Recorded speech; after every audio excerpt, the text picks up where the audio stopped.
kundi tanda ng hindi matitinad na kagustuhang mabuhay, muling bumuo at bumangon.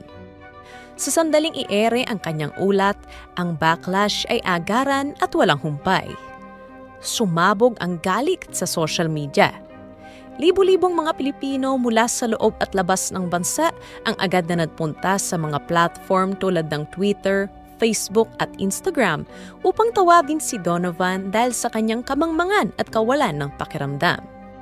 Ang mga hashtags tulad ng Filipinos are not victims at Rachel Donovan apologize ay nagsimulang mag-trending. Ang isang particular na tweet ay nakakuha ng milyon-milyong retweets at likes. Filipinos don't cry because they're weak. They cry because they've been through a lot and still keep fighting. Educate yourself, Rachel. Hindi man tagal, kumalap ang kwento sa labas ng Pilipinas. Sinimulang kwestiyonin ng